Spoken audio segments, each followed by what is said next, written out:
Mm, vean que hay sí un interés por parte de ustedes de ver cómo se maneja ya en la práctica, ¿no? Y eso es importante. También yo creo que sería importante para ustedes que al final recibieran como diferentes perspectivas y ya sepan a qué se quieren dedicar. Muchos tenemos la idea, creo que como que muchos cuando estudian derecho tienen la idea de que pues van a litigar, ¿no? Y van a ser como una empresa propia. Pero pues luego es más complicado y a algunos pues se nos hace más fácil nunca trabajar de esa manera porque pues implica el hecho de no tener un sueldo fijo. Entonces, eso siempre es complicado, ¿no? A algunos sí les gusta eso porque precisamente son más emprendedores y quieren ser independientes. Entonces, lo que yo les diría, pues, es sobre todo que, a ver, permítanme un segundito. Es que me dijo el maestro que me quedé con una duda, permítame. ¿Está Daniel aquí? ¿Estás, Daniel?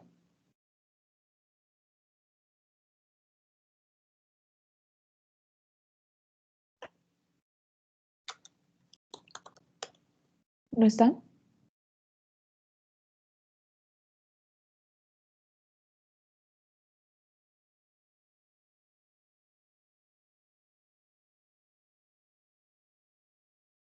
¿No está Daniel?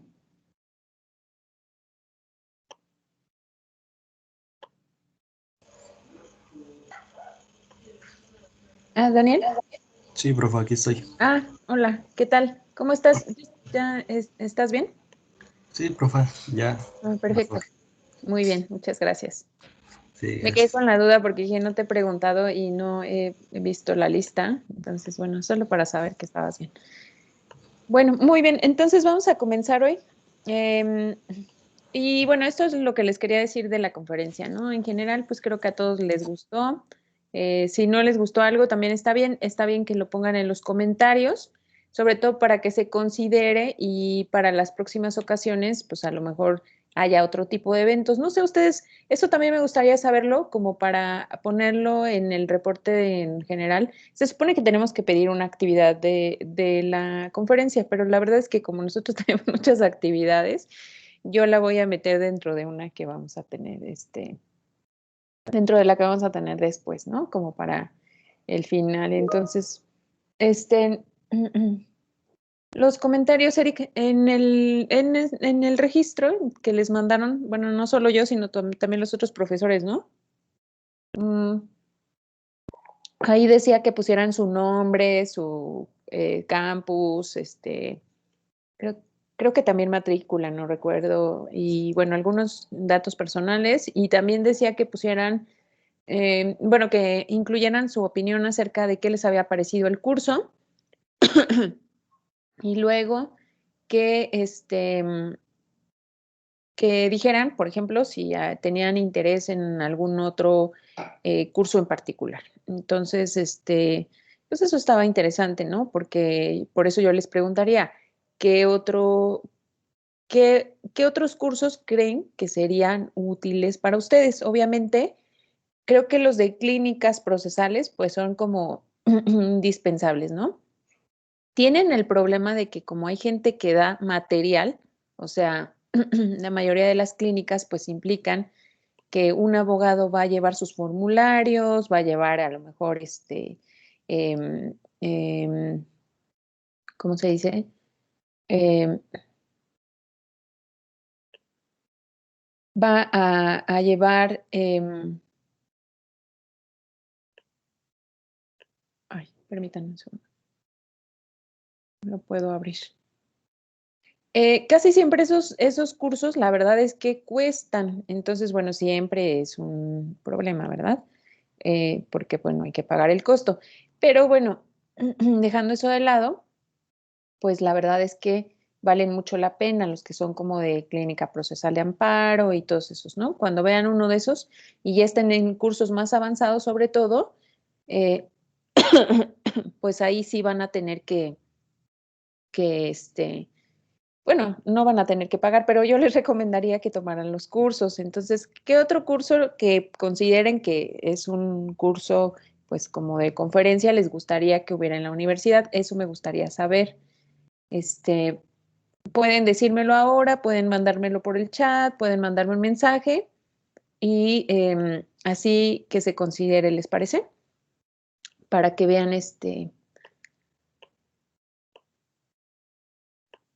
Muy bien, pues vamos a comenzar. Ay, ahora no puedo compartir. A ver qué pasa y hable mucho. No sé si tengan alguna pregunta, alguna otra cuestión de la conferencia. ¿Todo bien? ¿Sí?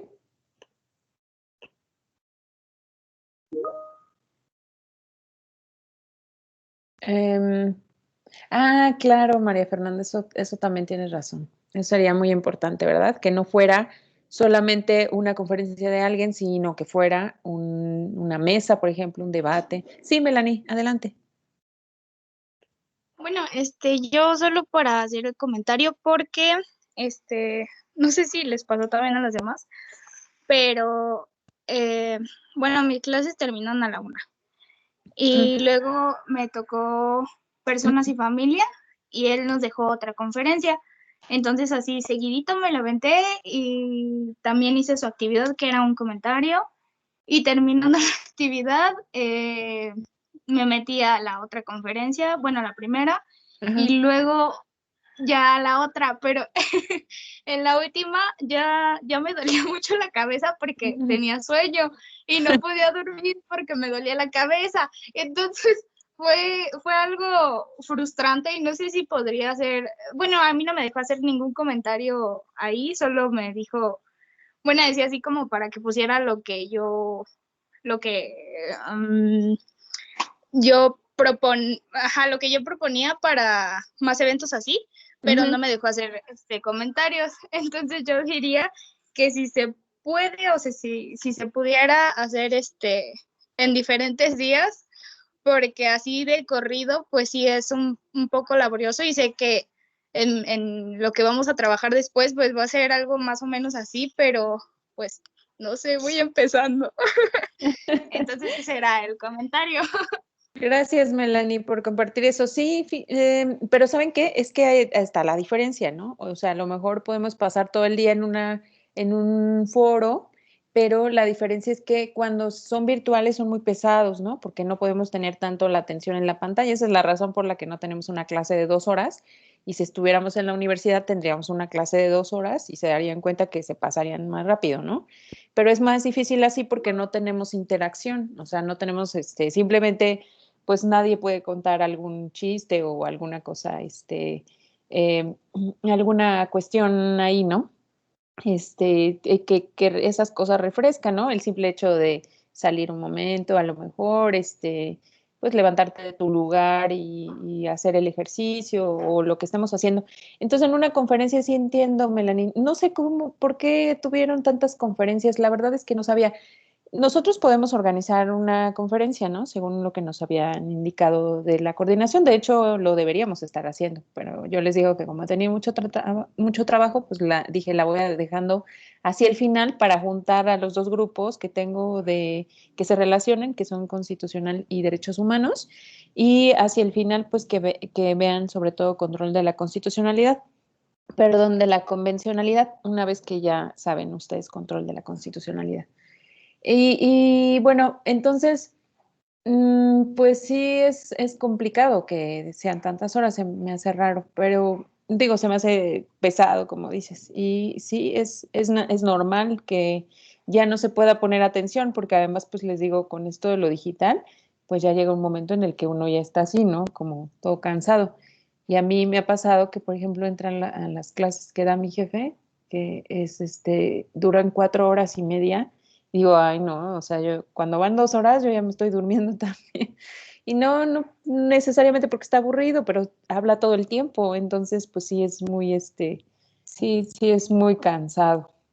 Entonces, bueno, eso está muy bien. Voy a pasar estos comentarios. Dice Eric que a él le gustó la invitación para poder ser parte del Colegio de la Barra de Abogados. Sí, yo conozco a muchos abogados que son parte de la barra, sobre todo tiene algunas ventajas, ¿no? Bueno, tiene algunas cuestiones que son sobre todo sociales, pues los invitan a desayunos, van.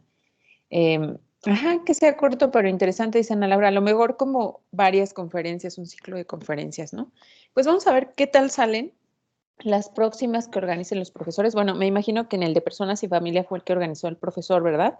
Y supongo que trajo otros ponentes o sería alguna conferencia en la que estuvo él. Ahorita me comentan. Bueno, vamos a ver derecho constitucional. Sí, María Fernanda, ¿ibas a decir algo? No, profesora. Muy bien. Vamos a comenzar. Nosotros tenemos en nuestro programa que el tema que sigue es Poder Judicial de la Federación, pero ya les voy a explicar por qué lo vamos a dejar un poco para después, ¿no? Que ya les he dicho que está complicado y lo que yo quería era sobre todo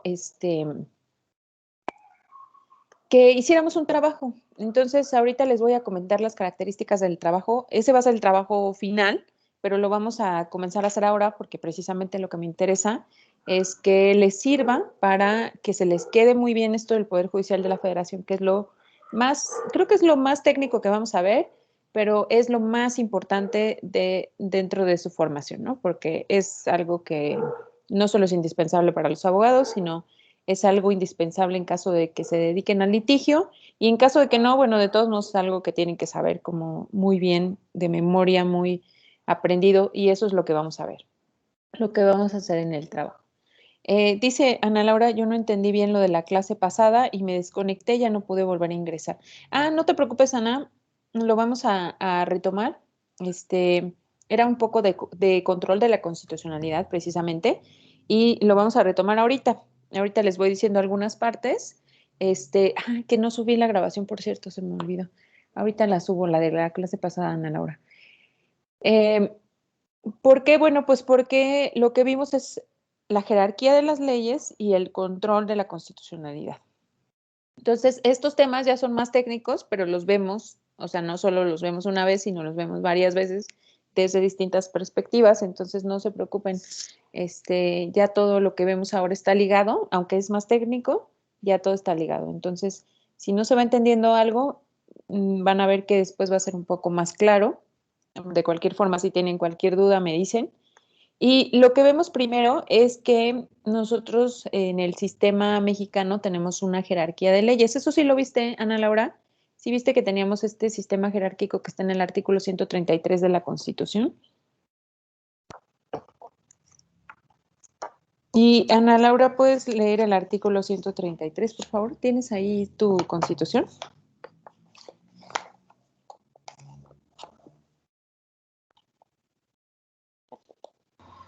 No, mi se está cargando, ¿me permite? Sí. ¿Quién tiene su ¿quién tiene su Constitución?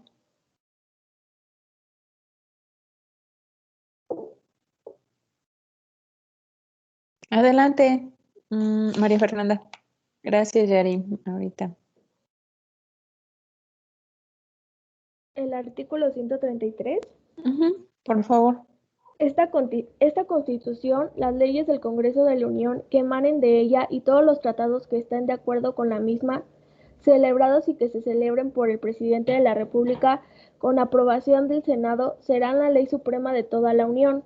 Los jueces de cada entidad federativa se arreglarán a dicha Constitución, leyes y tratados, a pesar de las disposiciones en contrario que pueda haber en las constituciones o leyes de las entidades federativas. Muy bien, gracias. Entonces, esto significa, Ana Laura, que dice aquí que hay un sistema de supremacía constitucional y de jerarquía normativa. Entonces, ¿por qué? Bueno, dice esta Constitución, pero no solo esta Constitución, sino las leyes de la Unión que emanen de ella y todos los tratados que estén de acuerdo con la misma, se van a considerar norma suprema. Sin embargo, ya habíamos visto en teoría del derecho, y ustedes vieron también en Introducción al Derecho, que hay una jerarquía que está dada por Hans Kelsen, ¿no? O más bien que está puesta en una pirámide por por Kelsen. ¿Qué decía Kelsen? Pues que la Constitución es la base de la norma jurídica, ¿no? Entonces, esto significa que todo debe estar sustentado en esa pirámide, en esta pirámide, o sea, las escalas más secundarias deben estar fundamentadas en la norma suprema que es la Constitución. Entonces, esto significa que la misma Constitución se reconoce como suprema y a pesar de eso, a pesar de su supremacía, tiene algunas cuestiones muy importantes, que son que los tratados internacionales están también considerados norma suprema dentro de nuestra legislación. ¿Cuáles son los frenos a esta concepción? Pues precisamente lo que veíamos cuando vimos Senado. El Senado tiene que aprobar lo que el presidente de la República firma. Y cuando ratifica, precisamente en esa ratificación que hace el Senado de los tratados internacionales, tendría que hacer una revisión del tratado. O sea, tendría que decir, no es un tratado que se oponga o que esté en contra de la Constitución. Bueno, que es lo mismo que se oponga o que esté en contra de la Constitución. Dice aquí que los jueces de cada entidad federativa se arreglarán a dicha Constitución, leyes y tratados, a pesar de las disposiciones en contrario que pueda haber en las constituciones o leyes de las entidades federativas.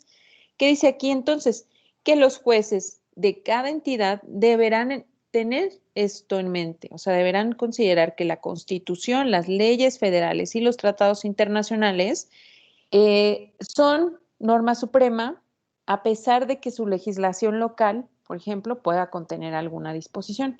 O sea, es decir, los mismos jueces van a tener que darse cuenta cuando hay una norma inconstitucional y de esta forma van a decir, ah, no, esa norma no la puedo aplicar o está mal. Entonces, ellos mismos van a tener que hacer esta operación. Pero bueno, a partir de esto, entonces, de la jerarquía normativa, vemos que hay distintos niveles y que la Constitución es la más importante, por lo menos la que estamos viendo ahorita, ¿no? La Constitución Federal. Pero ya veíamos en la pirámide que les ponía en la clase anterior que también hay constituciones locales y las constituciones locales están en un tercer nivel. O sea, es decir, primero está la Constitución, luego están los tratados internacionales y las leyes federales. ¿Cuáles son las leyes federales? Las que veíamos en el catálogo de la Cámara de Diputados. Por ejemplo, la ley federal de procedimientos electorales, la ley minera, en fin, todas esas leyes que veíamos que son por lo menos más de 200, casi 300, pues todas esas leyes federales componen ese segundo nivel. Y los tratados internacionales, que también luego les voy a dejar algunos, por lo menos en materia de derechos humanos, y son muchísimos. Entonces, en ese nivel están los tratados internacionales. En otro nivel, en el tercer nivel, digamos, o sea, bueno, en el que sigue, en la escalerita, en esta pirámide, digo, el escalón que sigue, seguiría precisamente las constituciones locales, las leyes locales, porque las constituciones locales también están como normas del siguiente nivel. Entonces, al final se va subiendo y las leyes o los reglamentos, los decretos, los que están más arriba, pues esos terminan siendo de menor importancia, pero igual deben ser aplicados. Entonces, lo que nosotros vemos es que hay una relación entre el derecho constitucional local, porque hay constituciones locales, y la Constitución Federal. No sé si va quedando claro. Déjenme poner el esquema de la clase anterior, me parece que ese es muy esquemático. Profesora, pero aunque Sí. haya constituciones locales, no pueden decir lo contrario a la Constitución, ¿no? Muy bien. Tienen que basarse primero en eso. Sí, eso es fundamental lo que señalas, Fernanda. O sea, hay una constitución local y puede decir las cuestiones que los de ahí quieran. O sea, bueno, los de ahí me refiero a las personas de los municipios del estado, de la entidad federativa, ¿no? Por ejemplo, pensando en el Estado de México, la Constitución de la Ciudad de México. Pero pueden decirlo hasta cierto punto. O sea, no pueden, por ejemplo, decir, bueno, es que aquí no son los mismos derechos humanos, aquí tenemos otros derechos humanos. Eso no lo pueden hacer porque los derechos humanos deben apegarse a la Constitución Federal y a los tratados internacionales. Entonces, si bien las constituciones locales muchas veces otorgan derechos humanos que no están en la Constitución Federal, pues sí están en un tratado internacional, eso sí se puede. Pero vamos a suponer que dicen, aquí está prohibido el derecho humano al agua limpia, ¿no? Aquí no lo consideramos y no está en la Constitución y es más, ponemos una norma jurídica que vaya en contra de ese derecho. Eso es lo que es inconstitucional y eso es lo que no se puede. Entonces, miren, aquí está la jerarquía de las leyes, ¿no? Que es un poco lo que les quería poner. Ahorita se los pongo, es que no lo estoy presentando porque lo estoy localizando.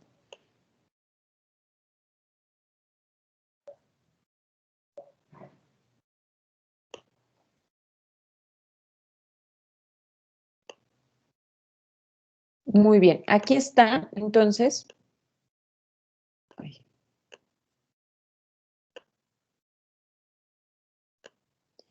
Déjenme presentárselos. Entonces resulta que aquí tenemos precisamente este nivel, ¿no? Que era el que les decía Ana Laura. Bueno, Ana Laura decía que no lo había escuchado, por eso me dirijo a ella, ¿eh? Constitución Política de los Estados Unidos Mexicanos, que es la base. Las leyes secundarias, en donde también están los tratados internacionales y las constituciones locales. Y después tenemos un siguiente nivel en donde están las leyes locales y los reglamentos federales. ¿Sí me explico? O sea, es decir, la Constitución es la base de nuestro derecho constitucional, así dicho, ¿no? Es la base. Pero después hay constituciones locales que son la base del derecho constitucional local, vamos a decirlo, porque no hay otro derecho constitucional, es el mismo, ¿no? Está emanado de la Constitución, ahorita lo vemos. Pero bueno, en donde están las leyes secundarias también están entonces hay toda una discusión, pero digamos que las constituciones las pudiéramos ver entre las leyes, entre los dos escalones, estos dos que están aquí, entre donde dice leyes secundarias y reglamentos. Aquí veríamos las constituciones locales y las leyes las veríamos un poco más arriba, porque no podemos equiparar tampoco el nivel local al nivel federal, ¿no? O sea, hacemos una aproximación. Entonces, las constituciones tampoco están por encima de las leyes federales, las constituciones locales están un poco más arriba de las leyes secundarias, de las leyes que vimos la clase anterior. ¿Por qué? Porque en el artículo 133 se señala que las leyes federales son norma suprema en nuestro país, entonces por eso están ahí. Mientras que las leyes locales también hay que considerarlo, solamente rigen el lugar del que estamos hablando. O sea, si hay una ley, por ejemplo, una ley eléctrica o una ley de explotación minera del estado de Chiapas, pues solamente rigen ese territorio. Entonces, por eso les digo que hay todo un debate de cómo se organiza la pirámide. No podemos ser tan cuadrados y decir, no, aquí en el segundo nivel van las leyes secundarias y en el tercer nivel van las leyes locales y en el cuarto nivel van los reglamentos. O sea, no podemos ser tan cuadrados en esta perspectiva porque la Constitución, las leyes federales se aplican en todo el país, mientras que las leyes locales solo se aplican en el estado en el que se promulgan. No sé si me explico. Entonces, ahí es en donde viene la diferencia entre el derecho constitucional, o más bien en el constitucional aplicado al federal y aplicado al local. Bueno, ¿queda más o menos claro? Ahorita van a ver cómo queda más claro. Ahorita me dicen, ¿ya queda un poco más claro, Ana Laura? Bueno, entonces de ahí vamos a ver, precisamente es la validez espacial, pero recuerden que entonces las normas federales tienen una característica de que son norma en todo el país, ¿no? Como la Constitución. Si consideramos que la Constitución es la norma fundamental del país, pues decimos rige en todo el país. Pero si ya hablamos de la Constitución política la Constitución política del Estado Libre y Soberano de Oaxaca, por ejemplo, pues solamente hablamos de esa Constitución, ¿no? En el ámbito local. Bueno, y ahora entonces los invitaría precisamente a ver de dónde proviene esta teoría de la Constitución, teoría constitucional local. Hay unos libros muy buenos que son los de Elísur Arteaga, que él ve solamente derecho constitucional local en 2 tomos.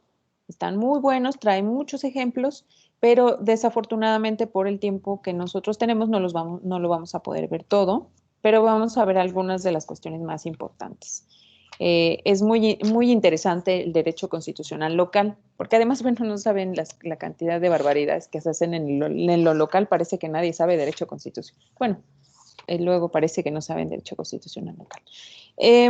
Primero me gustaría que revisáramos el artículo 116. Ahora, si me pudieras ayudar, ahora no sé si tengas tu constitución, Yarim. ¿Cómo se llama? Al rato se los pongo, Eric, el libro. Se llama, es que no me acuerdo bien si se llama igual teoría constitucional y es algo como, tiene un subtítulo como la constitución en el nivel local o sea, tiene un subtítulo que hace alusión a que es derecho local. Y en ese, sí, ahora me ayudas, Yarim.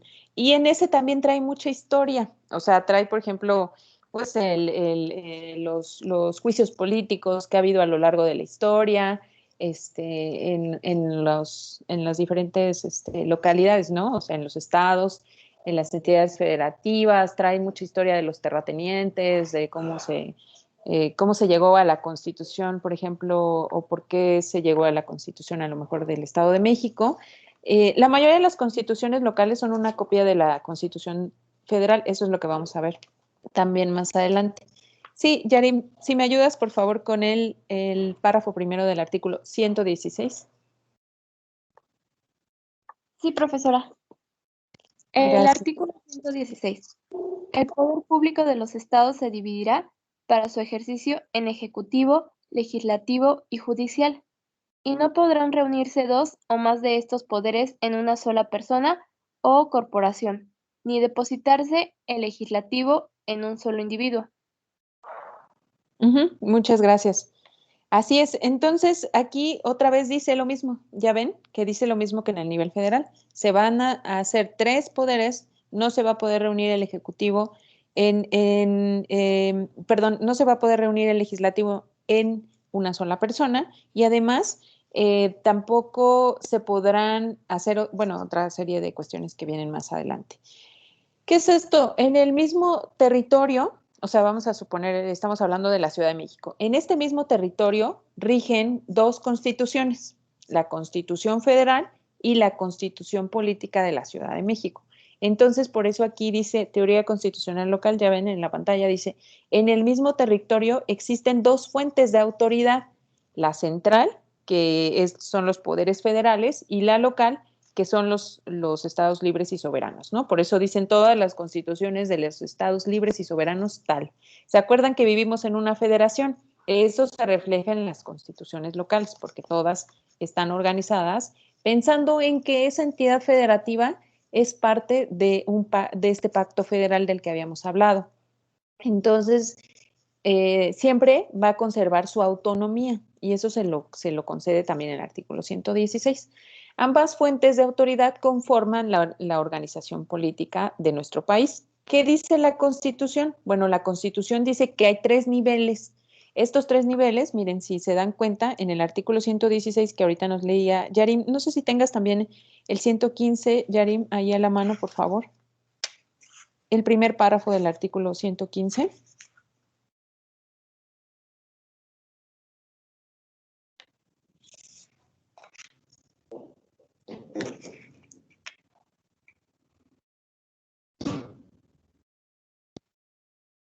¿O alguien más? Sí, gracias. Artículo 115. Los estados adoptarán para su régimen interior la forma de gobierno republicano, representativo, popular, teniendo como base de su división territorial y de su organización política y administrativa el municipio libre, conforme a las bases siguientes. Muchas gracias. Aquí entonces también nos dice que los estados, o sea, se refiere a a los estados, las entidades federativas adoptarán para su régimen el mismo tipo de gobierno. O sea, ¿qué nos está diciendo? Fíjense lo que está diciendo, que el municipio es autónomo. O sea, esa es una consideración que muchos tratadistas han desarrollado a lo largo de la historia. ¿Qué significa? Bueno, a lo largo de la historia de la Constitución, claro. ¿Qué significa que el territorio de un municipio sea libre? O sea, bueno, su división territorial además, ¿no?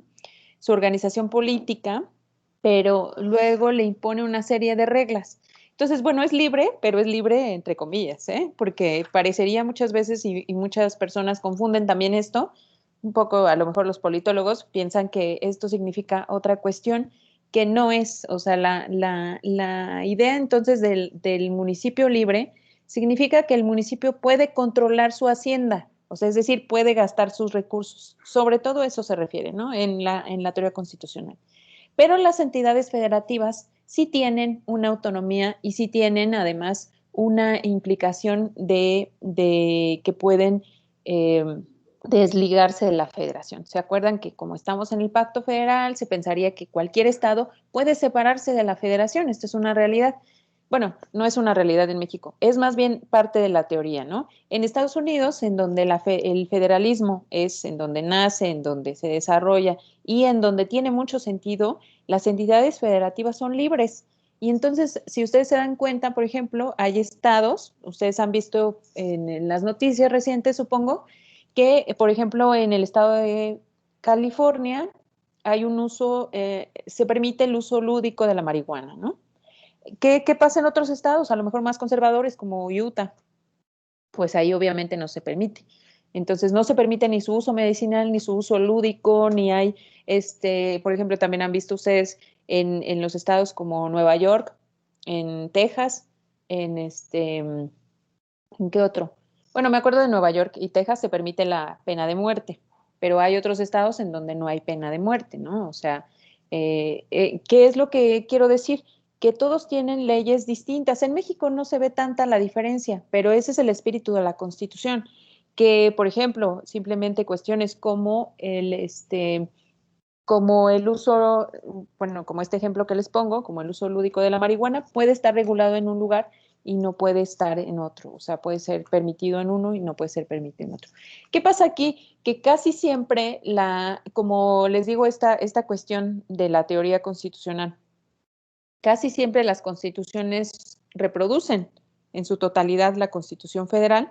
Entonces, a la hora de tratar de legislar diferente, pues no pueden, ¿no? O sea, resulta que hay ahí inconsistencias, la gente reclama la inconstitucionalidad de las leyes y al final, bueno, se tiene que apegar a lo que dice la Constitución. Entonces, aquí no se observa el mismo espíritu que tienen las leyes en Estados Unidos. Pero lo que sí vemos entonces es esto que les comentaba, ¿no? Bueno, aquí ya lo tenían, nada más que no me acordaba que estaban aquí. Esto que les mencionaba del artículo 115 y 116, de la forma en la división que hacen tanto en la federación, en los estados y en los municipios. Aquí dice entonces que hay 3 poderes. Se establece entonces que hay el poder ejecutivo, el legislativo y el judicial. De manera igual tanto en los gobiernos de los estados como en la federación y en los municipios. ¿Qué otra cuestión hay importante? Dice en el artículo 116, el poder público de sus estados se dividirá, ¿no? O sea, lo que acaba de leer Yarim. Los poderes de los estados se organizarán conforme a la constitución de cada uno de ellos. Entonces, aquí es el fundamento para que haya una constitución local. Ay, permítanme, es que hay mucho ruido, permítanme un segundo. Sí, adelante, Yarim, o era para leer, que habías levantado la manita. Es que en la presentación anterior, bueno, de los niveles, puso artículos en el estatal y en el municipal, pero en el federal nada más dice artículo, pero no dice cuál. Ya entendí. Pensé que en la otra presentación. Aquí, ¿verdad? Sí, profesora. Ah, sí. Bueno, es que aquí en el federal había varios artículos, ¿no? O sea, ¿cuál es entonces el que se aplica aquí? Es el 133, porque ahí señala que la Constitución Federal es la norma suprema. En la Constitución, o sea, ¿en dónde se señala en esta Constitución? Entonces tenemos que en el artículo 133 hay un principio de supremacía constitucional. Ahí se lo voy a agregar. Después en el estatal señala que en el artículo 116 hay una constitución local y en el caso del municipio no señala que hay una constitución porque no hay una constitución municipal, se llama bando municipal y solamente sirve para cuestiones administrativas. Eso es lo que les quería decir aquí también, que se me olvidó. Estuvo bien que me dijiste esto, Yarin, porque precisamente era el fundamento de la teoría constitucional local, ¿no? Entonces, por eso les decía, no podemos considerar que los municipios sean autónomos si no pueden, por ejemplo, hacer una constitución. Los municipios se dice que son autónomos, pero para ejercer su presupuesto, para ejercer el dinero que le reparte la federación. Entonces, muy bien. En esta cuestión, ¿qué es lo que vemos? Entonces, que hay competencia federal, hay competencia estatal, o sea, de los estados, y hay competencia local, municipal, ¿no? Le llamamos competencia local tanto a lo que hace las entidades, lo que hacen los estados, como lo que hacen los municipios. ¿Sí me explico? Le llamamos entonces local, ¿por qué? Porque se rigen de una misma constitución local. Entonces, por eso nos referimos a estos como poderes locales. En esta cuestión hay entonces había un caso particular que era en el caso de la Ciudad de México, porque la Ciudad de México también tiene su propio territorio, ¿no? Ahorita lo vamos a ver en el artículo 122. En el artículo 121, además, señala una cuestión muy importante. Miren, si se remiten a su artículo 121, se van a dar cuenta que es un poco contradictorio. ¿A qué te refieres, Fernanda? ¿Al hecho de que haya dos constituciones? Bueno, hay que ver qué es lo que puede tener la constitución local, ¿no? La constitución local, vamos a ver lo que no puede tener también, pero lo que puede tener, y que eso es muy importante, son cuestiones sobre todo que no están en la Constitución Federal, o sea, que se acuerdan que todo aquello que no está concedido a la Federación se entiende reservado para los estados, ¿no? De acuerdo al artículo 124. ¿O a qué te refieres, Fernanda? Bueno, es que yo me refiero a que, pues sí tienen permiso de ellos, o sea, que sea local, pero si no lo consideran fuera de la Constitución, pues no lo toman en cuenta. Entonces, yo digo que en esa parte está medio contradictorio. Sí, sí, sí, pero hay una cuestión muy importante. De acuerdo con la Constitución no debería de haber estos pues vacíos, ¿no? O sea, todo debería estar cubierto. Y cuando no está cubierto, entonces es cuando puede entrar el Poder Judicial y decir, eso que no está cubierto se cubre de esta manera, porque se acuerdan que por eso existen precisamente, por ejemplo, la jurisprudencia, ¿no? O precisamente el pronunciamiento entonces en un juicio. ¿Cuál es el problema? A lo mejor que bien señalas, María Fernanda. ¿Cuál es la contradicción? ¿Cómo hace la autoridad local para saberlo de forma inmediata, no? O si dice, ay, ¿cuál aplico? ¿Cómo le hago? Pues no se va a esperar a que se lo diga un tribunal, sino que muchas veces lo va a hacer esa misma autoridad y ahí viene el problema, ¿no? Que por eso hay en estas contradicciones que bien señalas, Fernanda, hay pues hay mucho desconocimiento y hay malas aplicaciones, ¿no? O sea, se, mm, se, no sé si malintencionadas, pero sí hay malas aplicaciones de la ley. Entonces, lo que vamos a ver o lo que debería de saber para evitar estas contradicciones que señala Fernanda, lo que deberían saber a nivel local los legisladores, los gobernadores, los presidentes municipales, las autoridades electas por votación, que también vamos a ver ahora un poco, deberían saber constitucional, ¿no? O sea, bueno, no todos tienen que ser abogados, yo siempre digo, pero pues ahora lo vemos en las votaciones, ¿no? Es en las candidaturas que habrá, que hay mucha gente que no sabe constitucional, que no sabe cómo se rigen sus propios estados. Entonces, no digo que todo el mundo tiene que ser abogado, pero que sí tiene que conocer mínimamente la Constitución. Hay muchos que quieren ser diputados y no saben qué van a hacer, ¿no? Nosotros les ayudaríamos, bueno, que eso es básicamente lo que hacen los diputados, ¿no? Contratan asesores para que les digan qué hacer porque no tienen idea de qué hacer. Entonces, bueno, como podrán ver en este sistema político hay precisamente muchas de estas contradicciones que señala Fernanda. ¿Qué es lo que hay o qué es lo que está mejor organizado dentro de los poderes? Bueno, yo considero, ¿no? Esta es mi opinión.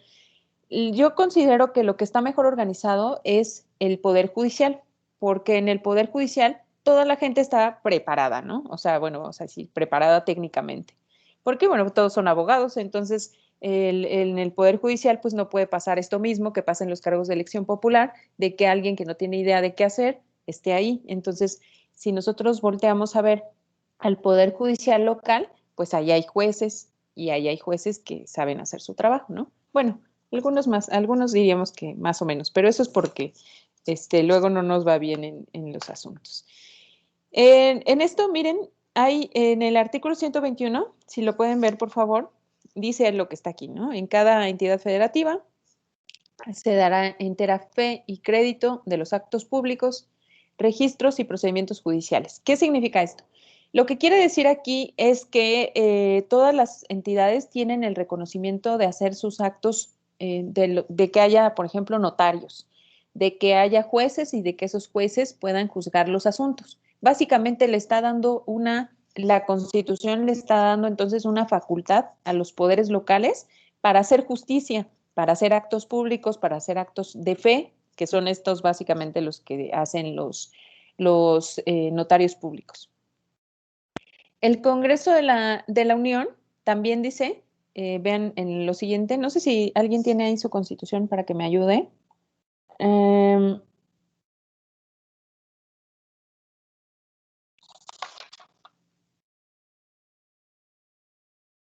¿Quién tiene por aquí su Constitución? A ver, Eric, adelante, por favor. En el 121, si me ayudas a leer todo el primer párrafo.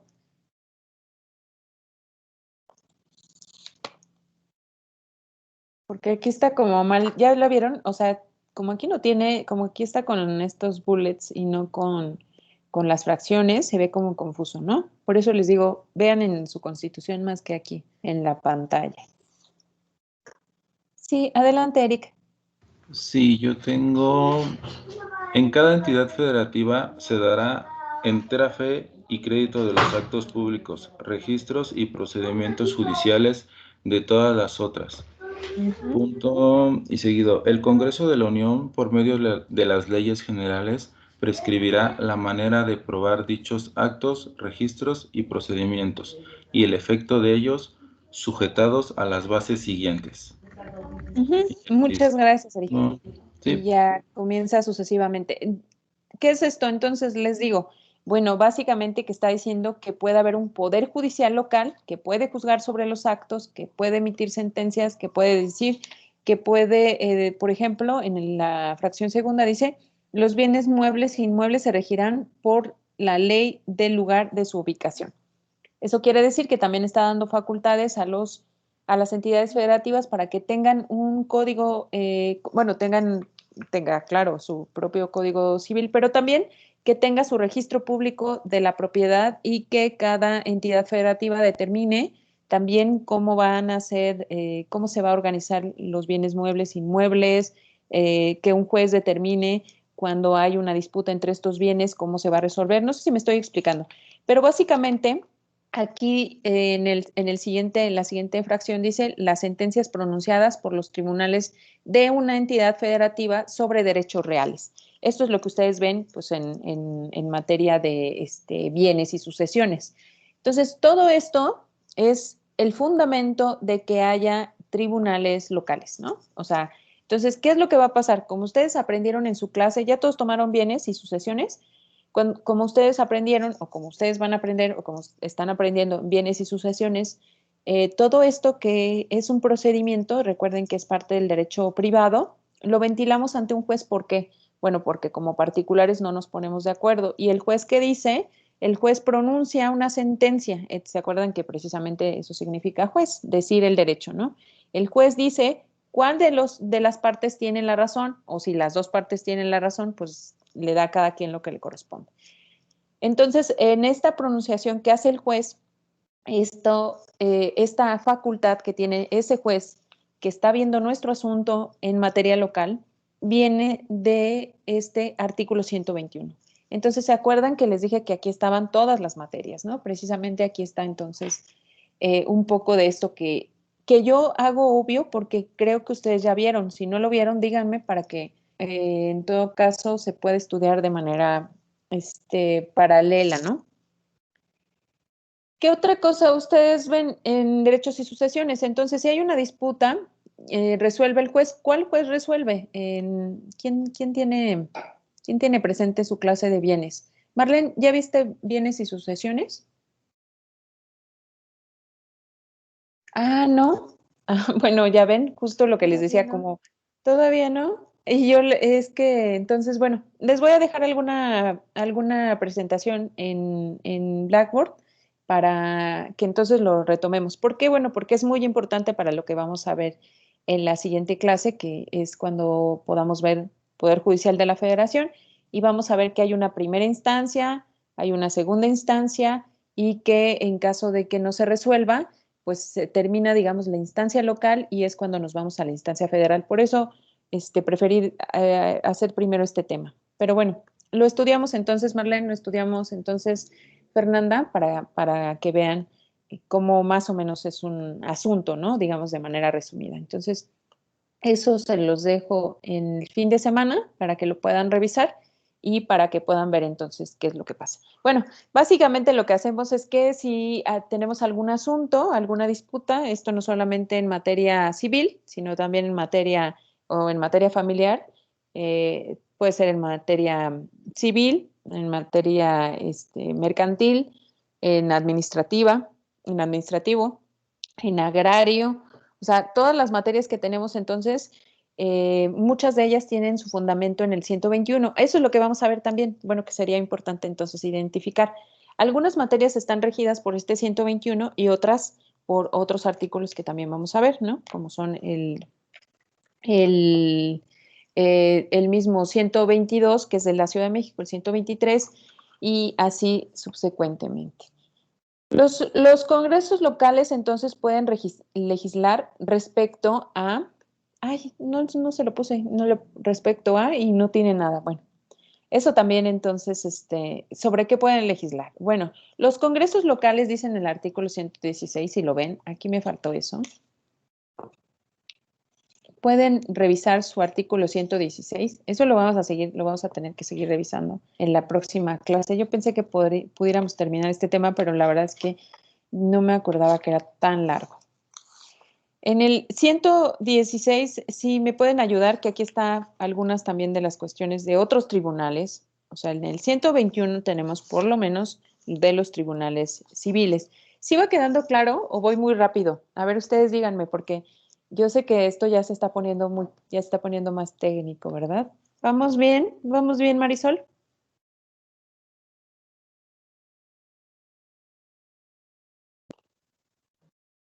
Sí, maestra.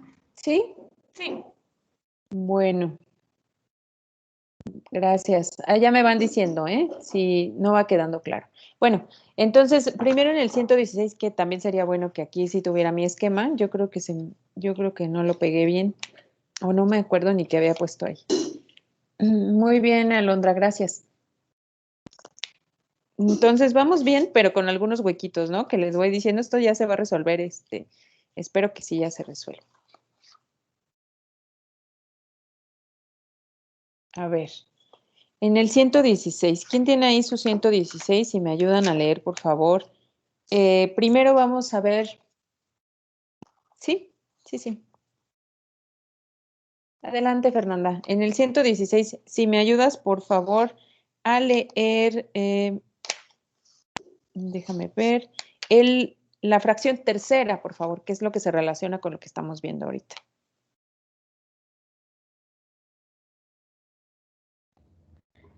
El poder judicial de los estados se ejercerá por los tribunales que establezcan las constituciones respectivas. La independencia de los magistrados y jueces en el ejercicio de sus funciones deberá estar garantizada por las constituciones y las leyes orgánicas de los estados, las cuales establecerá las condiciones para el ingreso, formación y permanencia de quienes sirva a los poderes judiciales de los estados. ¿Les continúo? No, muy bien, gracias Fernanda. Quisiera que te regresaras ahora, vamos a regresarnos a la fracción primera, pero primero déjenme hablarles entonces de esto. Ahorita, muchas gracias. Entonces, ahí tenemos que el Poder Judicial pues se organiza de acuerdo con la Constitución, de acuerdo con los artículos 121, de acuerdo con el artículo 116, fracción tercera. Se organiza un Poder Judicial que entonces tiene fe para emitir sentencias, ¿verdad? Entonces, bueno, ya vimos que la Constitución le da la posibilidad a los estados de que organice su propio sistema judicial. También lo que vamos a ver enseguida, ahorita por eso le pedí a Fernanda que me espere un segundo para ver la fracción primera, es que también puede organizar su poder ejecutivo y su poder legislativo. Ahorita vemos eso. Pero resulta que a nivel local las constituciones también dicen que no se pueden hacer ciertas materias, ¿no? O sea, que no se puede llevar a cabo en ningún caso, por ninguna constitución, se puede regular las siguientes materias. Y estas si me ayudan, ahorita si me ayudas, Fernanda, con el artículo, con la fracción primera, pero no sé si alguien más me quiere ayudar con el artículo 117.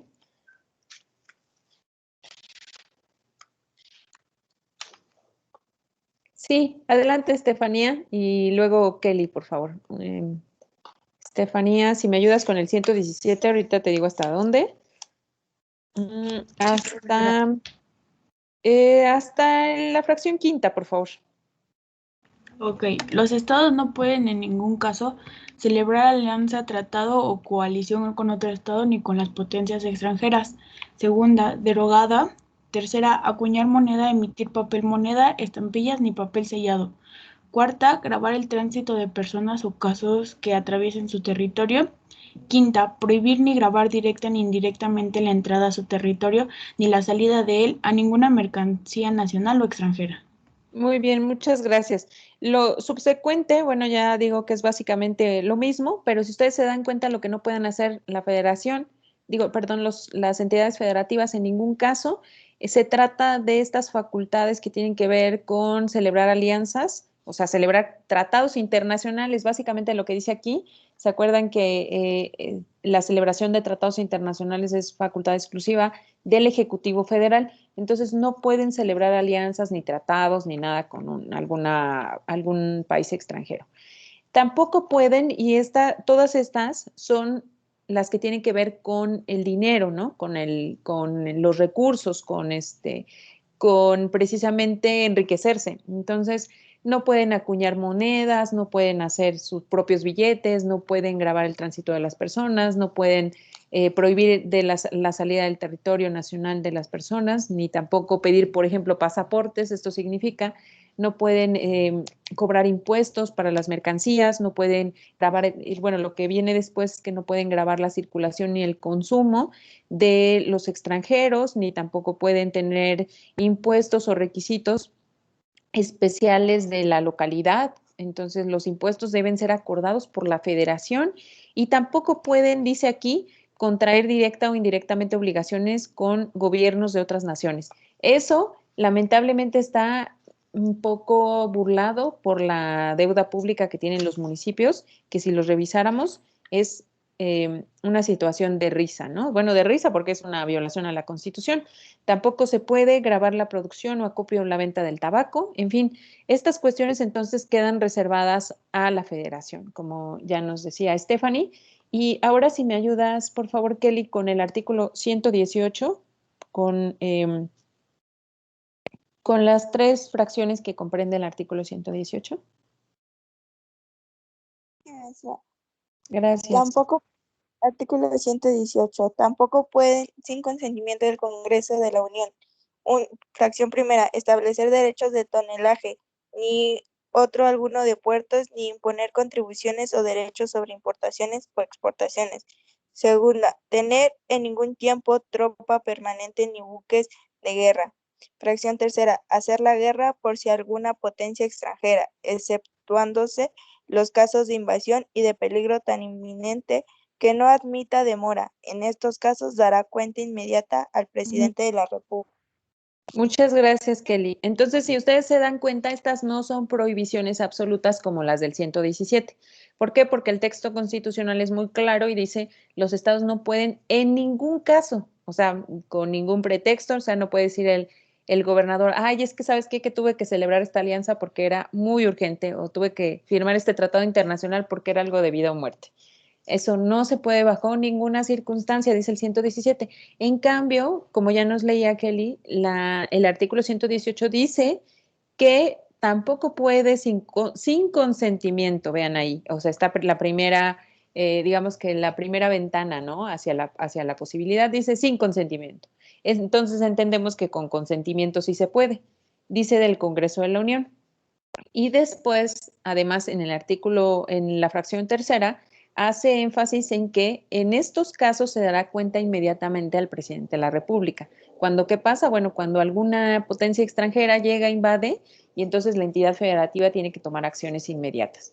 En ese caso dice que solamente pues, lo que tiene que hacer es, claro, consentimiento del Congreso de la Unión, que ya habíamos visto, ¿se acuerdan que veíamos que como parte de las facultades también del Congreso de la Unión era que en caso de invasión las entidades federativas podían ser autorizadas para ejercer la fuerza? Bueno, en este caso sería primero el consentimiento del Congreso y tan pronto pueda le tiene que rendir un informe al presidente de la República. ¿Por qué? Porque también recuerden que como parte de las facultades exclusivas del Ejecutivo está en las que tienen que ver con la guerra. Entonces, eso es importante, ¿no? Y bueno, ¿esto a qué nos lleva? Pues las prohibiciones son básicamente entonces lo que no puede hacer, pero ¿qué hay de lo que sí puede hacer, no? Que aquí es en donde le vuelvo a pedir a Fernanda que me ayude con el artículo 116, con la fracción segunda que te había comentado, Fernanda, por favor. Ya no la encuentro, pero ¿La fracción segunda? sí, por favor, es que la primera es del presidente, del gobernador, digo, del ejecutivo local, y la segunda es que no sé por qué lo estructuré así, yo lo estructuré mal en mi presentación, entonces está un poco revuelto, pero lo voy a volver a estructurar. O creo que tuvo una lógica, creo que la lógica era del temario, pero ¿ya lo localizaste? No lo localizo, Fernanda, pero si me ayudas con la fracción segunda, por favor, mientras la localizo. Sí, profesora. El número de representantes en las legislaturas de los estados será proporcional al de habitantes de cada uno, pero en todo caso no podrá ser menor de 7 diputados en los estados, cuya población no llegue a 400,000 habitantes, de 9 en aquellos cuya población exceda este número y no llegue a 800,000 habitantes, y de 11 en los estados cuya población sea superior a esta última cifra. Hasta ahí muy bien. Bueno, sí, lo siguiente también, que ya me acordé que es lo de la reelección. En la siguiente fracción nada más, párrafo, perdón, Fernanda. Las constituciones estatales deberán establecer la elección consecutiva de los diputados a las legislaturas de los estados, hasta por 4 periodos consecutivos.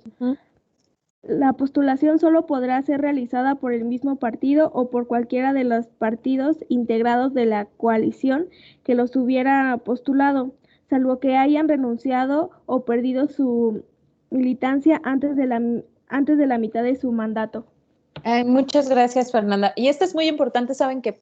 ¿Por qué? Porque, bueno, muchas veces como nos preguntan, como abogados, de estas cuestiones electorales, ¿no? Y ahorita, como ya ven que están las elecciones, que van a ser las elecciones locales, este párrafo es muy importante. ¿Por qué? Bueno, porque nos preguntan mucho, oigan, ¿por qué si hay este principio de no reelección, por qué se reelige a los diputados locales se puede reelegir, ¿no? En esta Constitución Federal establece esto, pero en las constituciones locales, si las ven, establece lo mismo. O sea, bueno, a veces les digo el mismo texto copiado hacia allá, pero en muchos, bueno, más o menos dice palabras más, palabras menos, que entonces se permite la reelección. ¿Por qué se permite la reelección? Bueno, este párrafo fue reformado, bueno, y el 115. El 115 fue reformado en el 2000, creo que la última reforma es del 2013, y bueno, esto ya tiene más tiempo, pero que básicamente ¿a qué responde? Bueno, anteriormente, ustedes recuerdan que cuando veíamos historia, seguramente cuando ustedes ven historia en la primaria, pues como que traen muy metido esta frase de Madero que decía sufragio efectivo, no reelección. Madero llega a la presidencia, bueno, primero derrocando a Porfirio Díaz, pero llega con un espíritu entonces de que nunca más un dictador, ¿no? Y en México, pues ya habíamos tenido varios dictadores. Bueno, no se dice que Benito Juárez haya sido un dictador, pero bueno, parece dictador porque estuvo mucho tiempo en el poder, ¿no? Entonces, si pensamos en Santa Anna, Benito Juárez, Porfirio Díaz, pues nos damos cuenta que todos ellos ocuparon muchos años el poder. Cuando entonces entra Madero pues quiere terminar con esto y esa es su frase. Sin embargo, en la Constitución de 1917, pues este espíritu estaba ahí. Después se fue modificando porque además veíamos que en Estados Unidos pues es posible la reelección. Entonces, lo que se hizo fue poner una serie de candados, o sea, es decir, si un diputado quiere ser reelecto, tiene que ser reelecto bajo las siguientes condiciones. ¿Cuáles son esos? Puede ser reelecto hasta 4 periodos consecutivos. Consecutivos es muchísimo tiempo, ¿no? ¿Recuerdan cuántos años duran en las legislaturas locales los diputados? Que es el mismo que en las federales. ¿Recuerdan cuántos son?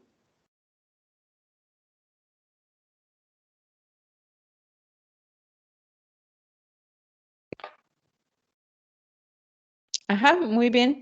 Entonces, esto significa que son 12 años que puede estar en el poder, ¿no? Consecutivos como diputado local. Ahí no señala, fíjense, este es el problema, no señala que también puede ser que vaya de uno a otro, como yo les decía, ¿no? Que primero es diputado local, luego es diputado federal, luego es presidente municipal y luego otra vez lo mismo, ¿no? Entonces esos 12 años ya se convirtieron en 40 años tal vez, no sé cuánto. Entonces, bueno, menos, pero a eso me refiero. Y bueno, entonces, ¿esto qué significa? Que pues puede estar mucho tiempo, pero luego entonces hay una serie de candados para que también no se pase, ¿no? Dice, la postulación solo podrá ser realizada por el mismo partido. Entonces, si esa persona fue por, no sé, Partido del Trabajo, ¿no? Entonces, tiene que ser otra vez por el Partido del Trabajo. ¿Qué pasa si el Partido del Trabajo pierde su registro? Ya no puede ser candidato, pues porque era del Partido del Trabajo, ¿no? Tan simple como eso. ¿Qué pasa también si era de una coalición? Ya no puede ser de esa coalición. ¿Me permiten un segundo, por favor? Déjenme nada más contestar y me permite.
Ay, perdón.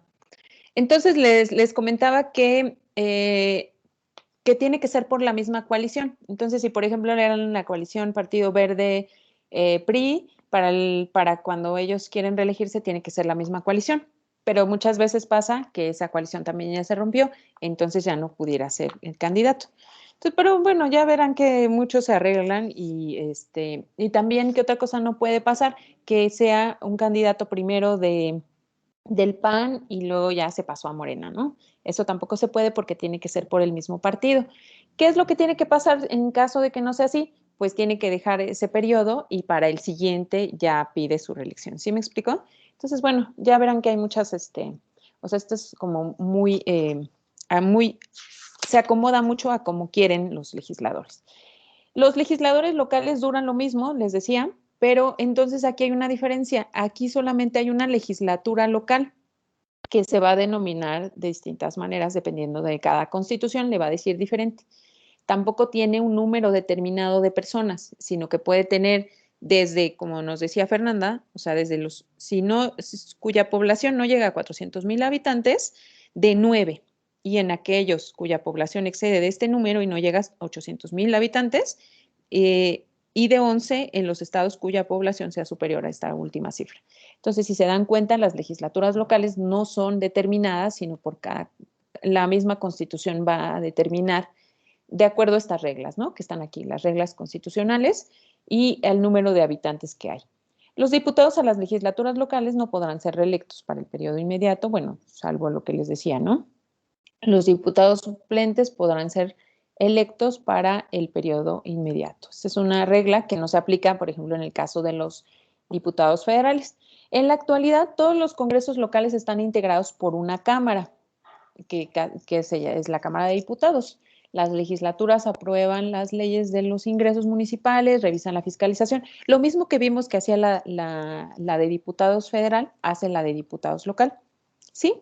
Entonces, si les parece, lo dejamos aquí y ya para que puedan contestar, por favor, su cuestionario y la siguiente clase terminamos de ver estas cuestiones locales para que la siguiente ya podamos ver las cuestiones federales. Pero primero tiene que quedar como muy claro lo del Poder Judicial, que todavía no vemos bien, apenas les empecé a comentar con estos de los artículos, pero bueno, tenemos que ver también gobernador, que además me parece como más sencillo, ¿no? Porque ya vimos el local. Entonces, por favor, estudien esto, léanlo en su libro y la próxima clase entonces para ya tener preguntas y respuestas y ya tener estas cuestiones también de los tribunales locales. Sí, Melanie, perdón, es que luego como se tarda tanto, se me olvida. Ajá, el cuestionario está en Teams. En caso de que no lo puedan ver, déjenme ponérselos aquí porque recuerdo que tenían todavía problemas.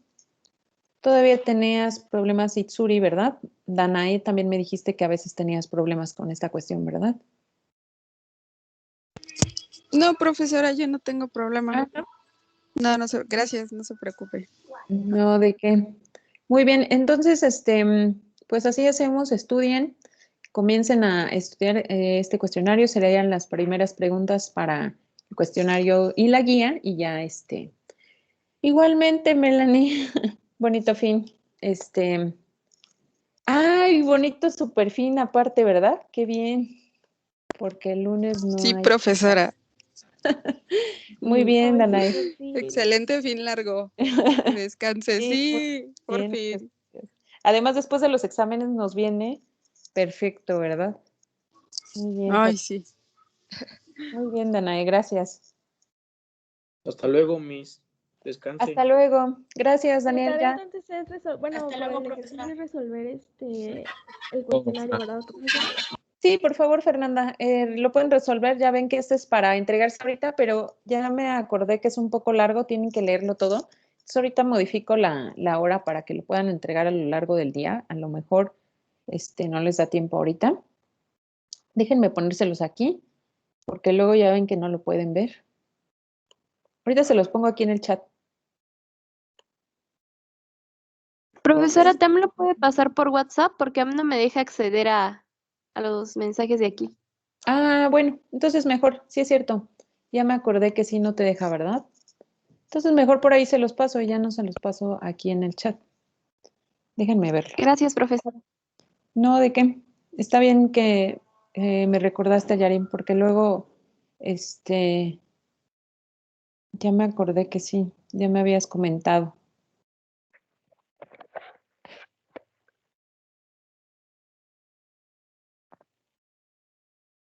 Ahorita se los paso Gracias. entonces.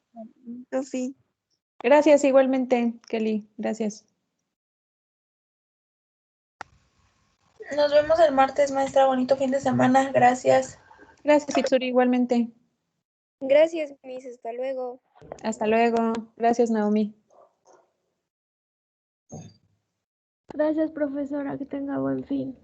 Igualmente, Fernanda. Dice Melanie que a dormir mucho. Bueno.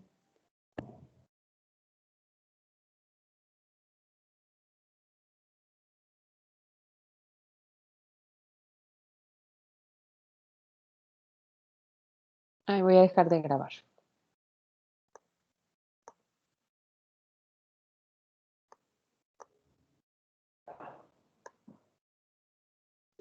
Hasta luego, profesora. Buen día, buen fin Nos de semana. vemos, Jessica. Igualmente.